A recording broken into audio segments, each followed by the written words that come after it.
Angela Constance, to be followed by Jeremy Balfour.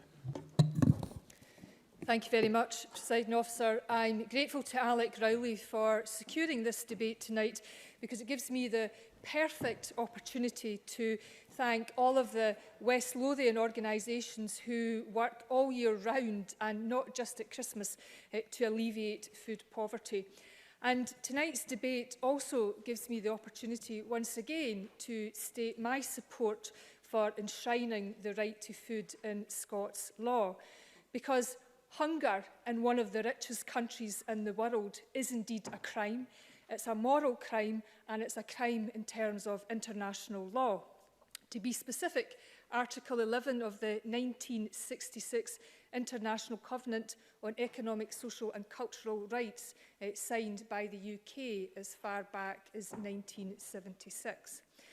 And our approach to ending food poverty should be based on a legal right to food, but we need to be clear about what that actually means and what it means in practice, because it means that the Scottish Government and all of our public bodies would have a duty to ensure access to adequate and affordable food, and that the Scottish Government would indeed, as would their agencies, be open to challenge within their existing powers.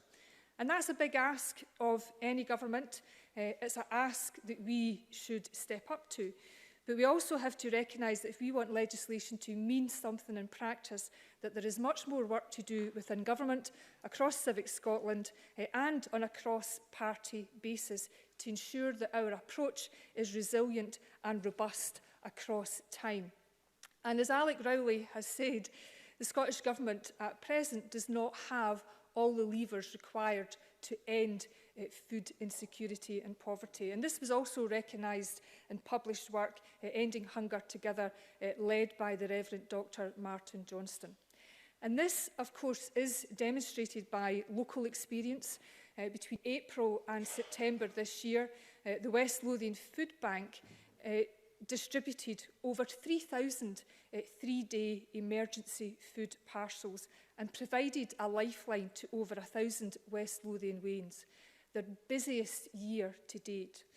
And demand is increasing due to rollout of universal credit. Specifically, the reasons for families seeking help from the West Lothian Foodbank is to do with low benefit. 38% of families are struggling because benefits are low. 19% are struggling because of delays in benefits, and 17% are struggling due to changes in benefits. And the bottom line is that lack of food is due to the lack of money. And some countries have the right to food in their constitutions. Germany calculates social security benefits on the basis of what is required to have a nutritious diet and a life with dignity. Dignity, well, that's an important word, given that we know that there are many people who would rather go hungry as opposed to seek help from a food bank.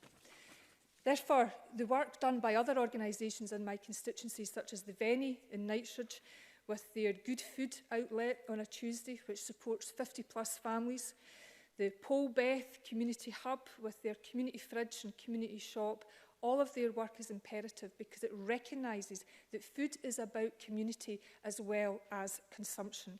And I'm very grateful to the Polbeth Hub for hosting an event that I supported along with the West Lothian Art Link, the fantastic Soul Sisters, a social enterprise from Glasgow, for the community cooking lesson that they led, where we all learned how to make Algerian mahajabs and Polish pierogies.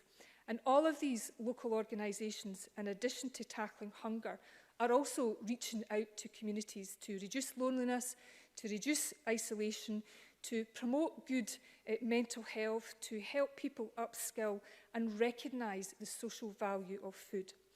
Presiding Officer, if I can end by saying this morning I had the great privilege of meeting children from Addywell Primary School, my old primary school, which made me somewhat reminiscent and nostalgic.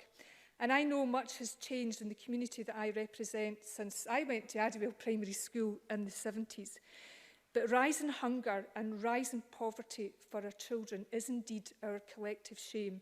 And as we look forward to 2020, we should remember that poverty is not inevitable, that we can end it if we are determined to transform our collective shame into collective action.